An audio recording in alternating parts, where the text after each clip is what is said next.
سڑکوں پر چلتے ہوئے بلب اپنی روشنی ہر طرف پھیلائے ہوئے تھے۔ وہ ڈر بھی رہی تھی اور انجوائے بھی کر رہی تھی۔ فدار نے ایک نگاہ اس کے ڈرتے چہرے پر دوڑائی۔ ڈرو مت، میں ہوں نا، میرے ہوتے تمہیں ڈرنے کی ضرورت نہیں۔ تم جانتی نہیں مجھے ابھی، مس ہنا، وہ چشمہ درست کرتی بولی تو ہنا کی رکی ہوئی سانسیں بحال ہوئیں۔ جانتی ہو، میں یوں بہت عرصے بعد باہر آئی ہوں، اور وہ بھی بس تمہارے ساتھ۔ اس سے پہلے میں بس عشاء کے ساتھ باہر جاتی تھی۔ اس کے ساتھ بھی ایسے ہی سیف فیل ہوتا تھا جیسے اب ہو رہا ہے۔ تو پھر تو تم میری اچھی دوست بن گئی ہو نا؟ وہ آئی برو اٹھائے بولی۔ ابھی تو نہیں، مگر شاید بن جاؤں، کسے پتہ؟ وہ ایک قدم آگے چلتی ہوئی جا رہی تھی۔ فدار کی اسمائل گہری ہوئی۔ تم ڈرتی بہت ہو ہنا، ڈر کے آگے بس موت ہے۔ ڈرنا چھوڑ دو، زندگی آسان ہو جائے گی۔ وہ ہاتھ آپس میں باندھے اس کے آگے چل رہی تھی۔ فدار کی بات سنتے اس کے قدم آہستہ ہوئے۔ ہاں، زندگی میں کبھی کسی پر بھروسہ کر کے میں نے آزادی کی طرف ایک قدم بڑھایا تھا، مگر وہ قدم ایک ایسے گہرے اندھیرے میں جا گرا جہاں سے نکلنا اب مجھے بہت مشکل لگتا ہے۔ وہ دھیرے سے بولی۔ تم نہیں سمجھو گی فدار، وہ چشمش مسکرائی۔ میں جانتی ہوں ہنا، تمہارے ساتھ جو ہوا، مگر وہ بس ایک آزمائش تھی، اور ہر آزمائش ہمیں مزید مضبوط بناتی ہے۔ ہنا کے چلتے قدم آہستہ ہوئے۔ تمہیں ڈر نہیں لگتا؟ نہیں تو، ڈر، یہ لفظ میں بہت پہلے ہی اپنی زندگی کی کتاب سے نکال چکی ہوں۔ میں ڈر سے جیت چکی ہوں۔ اندھیرا اب میرا دوست ہے، رات مجھے پسند ہے، یہ میرا ساتھ دیتی ہے ہر اس کام کو کرنے میں جو میرا دل چاہتا ہے۔ یہ مجھے آزادی دیتی ہے۔ ہنا نے گہری سانس بھری۔ اگر ایک آزاد اور اپنی مرضی کی زندگی جینا چاہتی ہو تو ڈرنا چھوڑ دو ہنا۔ یہ بس انسان کو کمزور کرتا ہے، مگر تم اسے اپنی طاقت بناؤ۔ یہ اندھیرا، یہ آزادی، یہ خود مختاری تمہیں اپنی ہمدردی لگیں گی۔ وہ اس کے کندھے پر ہاتھ رکھے خود سے 1 سال بڑی لڑکی کو سمجھانے میں لگی تھی۔ وہ کچھ تو سمجھ گئی تھی، مگر ابھی مزید بہت کچھ سمجھنا اور دیکھنا باقی تھا۔ مگر اب وہ ایک آزاد سانس لیتی تھی جو فدار سے قبل اس کے حلق میں ہی کہیں اٹک جاتی تھی۔ پھول محل میں ایک نئی امید کھل رہی تھی۔ وہ ڈرائنگ روم کے ایک کونے میں ونڈو کے سامنے بیٹھا، ٹھوڑی پر ہاتھ رکھے بیئرڈ کو دھیرے دھیرے رب کرتا، گہری سوچ میں مقید تھا۔ ان آنکھوں نے جیسے اس بھرپور مرد کو خود میں قید کر لیا تھا۔ وہ ان سے آگے دیکھ ہی نہیں رہا تھا، مگر وہ احساس اس کے سنجیدہ چہرے پر ایک نامعلوم سی مسکراہٹ بکھیر دیتا تھا۔ ڈرائنگ روم کے دروازے سے جھک کر اسے ایک گہری سوچ میں ڈوبا وہ لمبا سا لڑکا اپنی مطلوبہ جگہ کی طرف بڑھا، مگر وہ آج وہاں نہیں تھی۔ ایک نگاہ چاروں طرف دوڑاتا وہ کچھ سوچتا ہوا چل دیا۔ وہ اپنے سامنے کھڑے اس 6 فٹ کے گنجے کو بغور دیکھنے میں مصروف تھا، جو اس کی طرف بنا کسی ایکسپریشن کے ایک آئی برو اٹھائے اسے دیکھ رہا تھا۔ اب مان بھی جاؤ نا یار، میں نے کون سا تم سے تمہاری کڈنی مانگ لی ہے جو تم یوں خون خوار نگاہوں سے مجھے دیکھ رہے ہو؟ آپ جانتے ہیں نا، انہیں یہاں سے باہر جانے کی اجازت نہیں، تو اس بات کی کوئی تک نہیں بنتی۔ اگر بڑے صاحب کو پتہ چلا کہ تمہارے بڑے صاحب کی، تو میں… وہ دونوں ہاتھ اس کی طرف کرتے خود کو روک گیا۔ تمہاری اس پیاری سی چھوٹی صاحبہ کو جتنا میں محفوظ رکھ سکتا ہوں اتنا تمہارا یہ بڑا صاحب بھی نہیں۔ وہ محفوظ ہے۔ یوسف بے نے نفی میں گردن ہلاتے دونوں ہاتھ آپس میں باندھے۔ ابے مان جانا کٹک پا کی اولاد، کتنا ضدی ہے تو، بالکل اس پاگل کی طرح۔ بس 3 گھنٹے، صرف 3، آئی پرومس اسے سلامت واپس لاؤں گا، اور اگر نہ لا سکے تو؟ یوسف بے نے آنکھیں سکیڑتے اسے دیکھا۔ اسے کچھ ہونے سے پہلے یہ بندہ ناچیز جان سے جا چکا ہوگا۔ یوسف بے نے گہری سانس بھری۔ بس 3 گھنٹے، سنبھال لینا یار۔ اس گنجے نے گردن جھکائی تو مقابل کی آنکھوں میں چمک ابھری۔ یگید نے پینٹ کی جیب سے ایک ڈنگ ڈونگ نکال کر اس کی طرف بڑھائی۔ اچھے سے دھیان رکھنا، تو دو اور دوں گا۔ یوسف بے نے نیم آنکھیں کھولتے اسے تھاما۔ وہ مسکراہٹ اچھالتا قریب سے گزر گیا۔ غریب آدمی، کہتا ہوا وہ چوئنگم کا ریپر کھول کر منہ میں دبا گیا۔ وہ بے صبری سے رات کا انتظار کرتا اس بڑے سے لان میں ٹہلتا مسکرا رہا تھا۔ اس خوبصورت بالکونی کے نیچے کھڑا وہ کھل کر ہنس دیا۔ آج کھڑکی کھلی تھی، یعنی لڑکی سمجھدار ہو گئی ہے۔ ہمیشہ کی طرح سرخ پنے والی کتاب ہاتھ میں تھامے وہ آس پاس سے بے نیاز بس پڑھنے میں مصروف تھی۔ یگید نے ریلنگ سے آنکھیں نکالتے سامنے کمرے میں دیکھا۔ اس کی وہ قید پری بیڈ پر کمفرٹر اوڑھے بک پڑھنے میں مصروف تھی۔ وہ آدھا ریلنگ پر اور آدھا نیچے لٹکا ایک ہاتھ ٹھوڑی پر رکھے اسے دیکھتا مسکرا رہا تھا۔ ایک ہلکی سی سیٹی کی آواز اس کے کانوں سے ٹکرائی تو حولیہ نے ایک دم سے بالکونی کی طرف دیکھا، جہاں وہ بندر اسی پوزیشن میں لٹکا اسے دیکھ رہا تھا۔ اچانک اس لمبے لڑکے کو دیکھتی وہ چلا اٹھی۔ اتنی زوردار چیخ سنتا وہ ایک دم دونوں ہاتھ سر پر رکھ گیا۔ وہ اپنی کتاب ایک طرف رکھتی تیزی سے اس کی طرف بڑھی۔ پاگل بندر کہیں کے، تمہیں اور کوئی کام نہیں ہے کیا؟ جب دیکھو یہاں ٹپکے ہوتے ہو، لگتا ہے تمہاری شکایت نہ۔ یگید نے بالکونی میں کودتے ایک دم اس کے منہ پر ہاتھ رکھا۔ آہ، مجھے ہاتھ مت لگاؤ۔ وہ اس کا ہاتھ جھٹک کر فاصلے پر ہوئی۔ کتنا چلاتی ہو پاگل کہیں کی۔ دروازے پر کھٹ کھٹ کی آواز نے دونوں کا دھیان اپنی اور کھینچا۔ چھوٹی صاحبہ، آپ ٹھیک ہیں؟ یوسف بے نے بلند آواز میں پوچھا۔ جی میں ٹھیک ہوں، وہ بس چوہا آ گیا تھا۔ چوہا؟ یگید نے اپنی طرف انگلی کر کے تیکھی نگاہ سے اسے دیکھا۔ غریب چوہا، وہ گنجا منہ میں بڑبڑاتا ہوا دونوں ہاتھ کمر پر باندھتا سیدھا کھڑا ہوا۔ میں تمہاری جان نکال دوں گی۔ وہ دونوں ہاتھ اس کے گلے کی طرف کرتے رکی تھی۔ اگر بھائی جان کو پتہ چل گیا کہ تم یہاں، آہ اللہ، میری قسمت پھوٹی، یہاں سے بھی نکلواؤ گے اب تم مجھے۔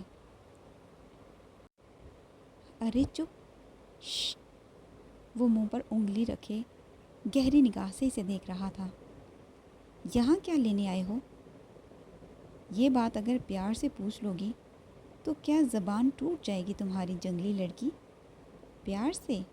ہاں، واٹ اے جوک۔ کس خوشی میں؟ وہ دونوں ہاتھ آپس میں باندھ گئی۔ وہ اس لیے کہ اب اگلے مزید 3 گھنٹے تم اپنے یہ بندے پر پھیلانے والی ہو۔ قید پری؟ وہ مسکرایا۔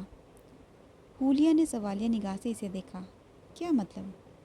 آہ، اب مطلب بھی میں سمجھاؤں؟ وہ کمر پر ہاتھ رکھتا رخ موڑ گیا۔ سمجھاؤں گا، پہلے اپنا وہ کوٹ پہنو، باہر کافی سردی ہے، اور چلو۔ کہاں؟ تم پاگل ہو کیا؟ ہاں، کافی زیادہ۔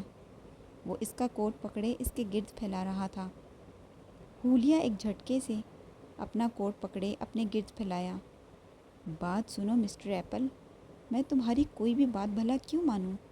مجھے کیا پتہ تم کیسے ہو، کیا کرتے ہو؟ میں پاگل ہوں کیا جو تمہاری؟ ارے موگلی کی اولاد، کبھی تو بات کو سیریس لے لیا کرو۔ پتہ ہے کتنی محنت کی ہے میں نے۔ چلو، کہتا ہوا وہ بالکونی کی ریلنگ کی طرف بڑھا۔ نہیں، وہ زور سے بولی۔ وہ منہ پر ہاتھ پھیرتا مڑا۔ دیکھو، میں ہولیا، زندگی کے کچھ پل کھل کر جینے کے لیے بس کچھ وقت کی مہلت لایا ہوں تمہارے لیے۔ اسے رائے گا مت جانے دو، مجھ پر بھروسہ کر کے تو دیکھو۔ تمہیں کچھ نہیں ہونے دوں گا، آئی سویئر۔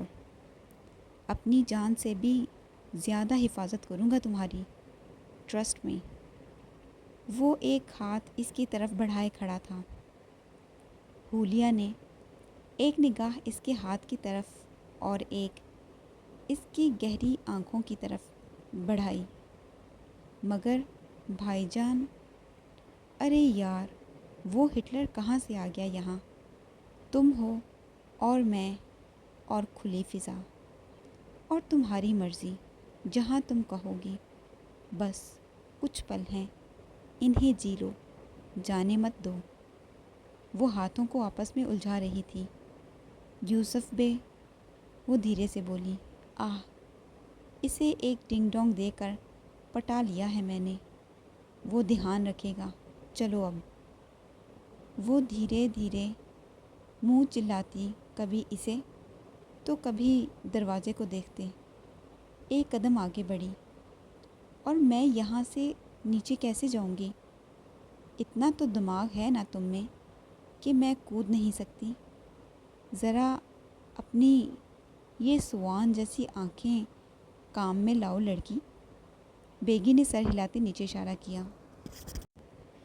زمین سے ریلنگ تک لگی سیڑھی دیکھتی وہ تھوک نگل گئی۔ یار، وہ تو میں نے اس گنجے کو دے دی۔ تمہارے پاس اور ہے کیا؟ یگید نے اسے چنگم چباتے دیکھ کر پوچھا۔ معذرت محترم، مگر فی الحال تو یہی ہے۔ چاہیے کیا؟ وہ آدھی منہ سے باہر نکالے اسے دیکھ رہی تھی۔ لاؤ دو۔ بیگی نے ہاتھ بڑھایا۔ وہ شریر سے مسکراہٹ لیے منہ سے چوئنگم نکال کر اس کی ہتھیلی پر رکھ گئی۔ مقابل ایک سیکنڈ میں اسے منہ میں دباتا ریلنگ سے نیچے کودا۔ وہ حیرانی سے کھڑی اسے دیکھ رہی تھی، جو سوچ رہی تھی کہ وہ ضرور اسے پھینک دے گا، مگر وہ تو ایک جھرجھری لے کر وہ ریلنگ سے نیچے دیکھ رہی تھی۔ اب آ بھی جاؤ، کیا سال لگاؤ گی پاگل لڑکی؟ وہ سیڑھی پر ایک ایک پاؤں رکھتی کانپتی ہوئی نیچے بڑھ رہی تھی۔ آخری 3 سیڑھیوں پر آتے ہی اس کی چیخیں بلند ہوئیں۔ میں گر جاؤں گی، میں گر جاؤں گی، پاگل ڈفر انسان میں۔ یگید نے ماتھے پر ہاتھ مارتے اس کی سیڑھی کے ساتھ چپکتے دیکھا۔ وہ ایک قدم قریب ہوتا کمر سے پکڑ کر اسے زمین پر اتار چکا تھا۔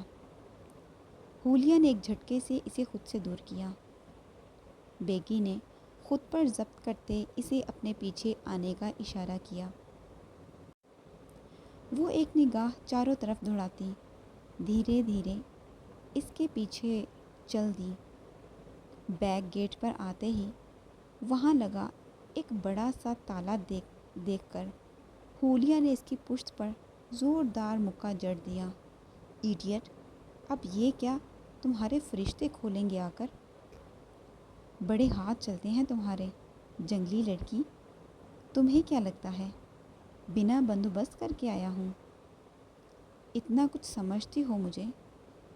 یہ گیت الاپ کو آیا بڑا ایپل کہیں کا، وہ بڑبڑائی۔ بیگی نے جیب سے چابی نکال کر تالے میں گھمائی اور وہ کھلتا چلا گیا۔ دروازہ کھلا اور ایک تیز ہوا کا جھونکا اس نازک سے وجود کو ہلاتا ہوا گزرا۔ وہ گہری سانس بھر گئی۔ وہ سڑک پر کھڑا اسے دیکھ رہا تھا۔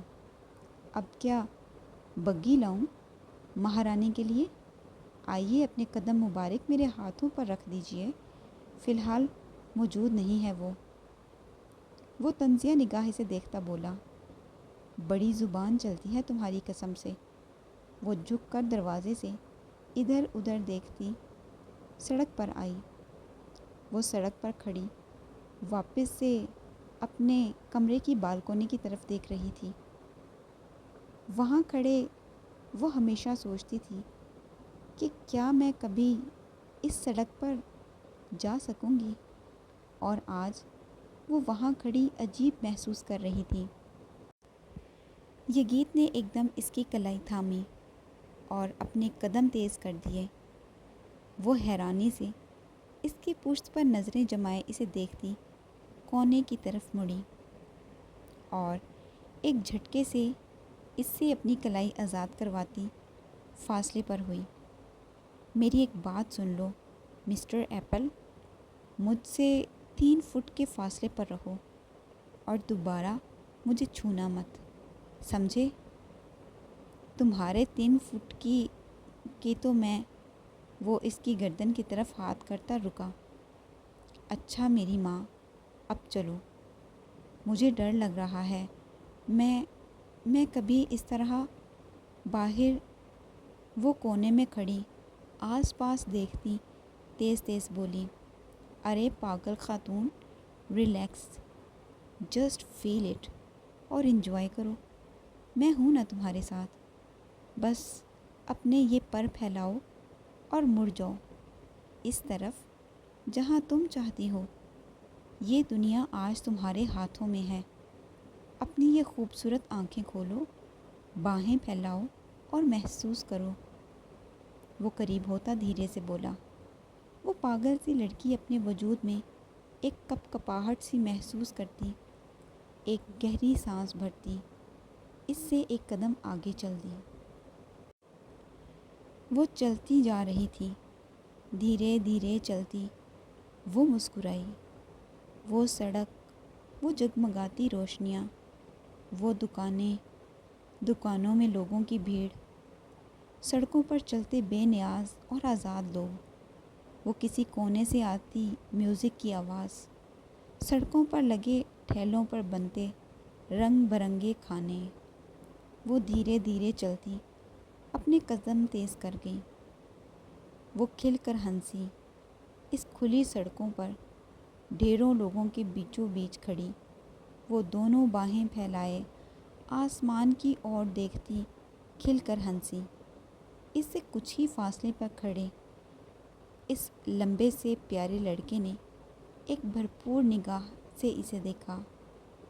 مسٹر ایپل، چلو اس طرف چلتے ہیں، مجھے وہاں جانا ہے۔ وہ لوگوں سے بھری بھیڑ کی طرف بڑھی۔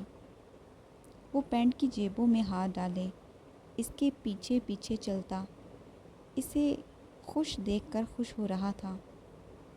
وہ پاگلوں کی طرح ہر طرف گھومتی، ایک چھوٹے سے بچے کی طرح اپنی خوشی کا اظہار کر رہی تھی۔ آج 17 سال بعد وہ اس دنیا میں آئی تھی۔ وہ اس دنیا کو اپنی خوبصورت آنکھوں سے دیکھتی وہ نہال ہو رہی تھی۔ اونچی دکانوں اور عمارتوں کو دیکھتی وہ سر اوپر اٹھائے چل رہی تھی۔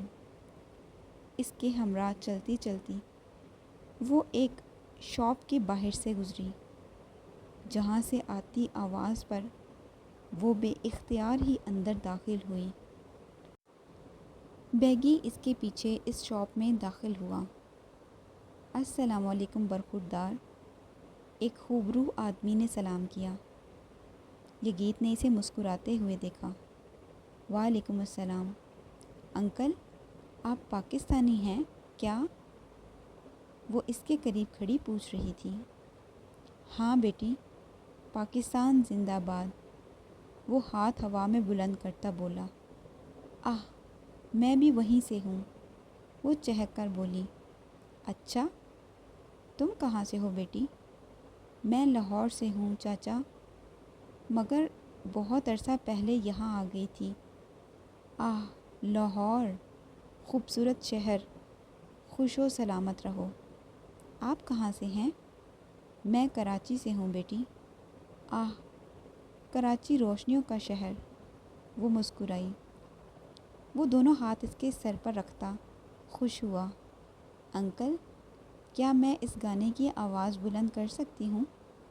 وہ قریب پڑے اسپیکر کی طرف اشارہ کر رہی تھی۔ ہاں، کیوں نہیں؟ وہ اس بات میں سر ہلاتی اس کی آواز تیز کر چکی تھی۔ وہ مسکراتی ہوئی واپس مڑی۔ یہ گیت اسے دیکھ کر شریر سا مسکرا رہا تھا۔ وہ اس آدمی سے چیزیں خریدتا ایک شاپر تھام کر باہر آ رکا۔ مجھے یہ سننے دو، پھر آگے چلتے ہیں۔ وہ اس بات میں سر ہلا گیا۔ وہ چیز بن کھاتی اس گانے کو سنتی مسکراتی ہوئی چاروں طرف دیکھ رہی تھی۔ وہ گانا بلند آواز میں گونج رہا تھا۔ رنگ جا اپنے ہی رنگ، تو ہو جا اپنے ہی سنگ، تو بنا لے چھوٹی سی دنیا، ہو جا مست ملنگ، تو بول ہو اللہ ہو، بول ہو اللہ ہو۔ وہ آنکھیں بند کیے گہری سانس بھر گئی۔ خالی خالی آنکھوں سے سپنے بنتا جا من، اپنے ہی کر لے تو سب کی سنتا جا، ٹوٹی ٹوٹی سانسوں سے لڑتا جا، بڑھتا جا، ٹکڑا ٹکڑا کر کے قسمت چنتا جا، بولے تن من جب ہو، ٹھنڈی لگتی ہے پھر لو، سجدے میں آنسو گرا دے، ہو جا مست ملنگ تو، بول ہو اللہ ہو، بول ہو اللہ ہو۔ حولیہ نے زور سے سانس بھری۔ اس کی آنکھوں میں ایک چمک تھی اور مقابل کو بس وہ چمک ہی چاہیے تھی۔ وہ گانے کے اختتام پر شاپ کیپر کو اللہ حافظ کہتی چل دی۔ وہ دونوں چلتے چلتے استقلال اسٹریٹ پر پہنچے۔ جانتی ہو یہ کون سی جگہ ہے؟ وہ غور سے اس کی ہر طرف دیکھ رہی تھی۔ میرے خیال سے استقلال اسٹریٹ۔ میں نے سنا تھا وہاں بہت رش ہوتا ہے، اور یہاں ٹرام بھی ہوتی ہے۔ وہ ٹرام لائن پر کھڑی تھی۔ وہ اس بات میں سر ہلا گیا۔ اس کے قریب سے گزرتے لوگ جا بجا اس سے ٹکرا رہے تھے۔ وہ ان سے بچتی ایک طرف ہوتی، دونوں ہاتھ آپس میں باندھ گئی۔ وہ مسکرایا۔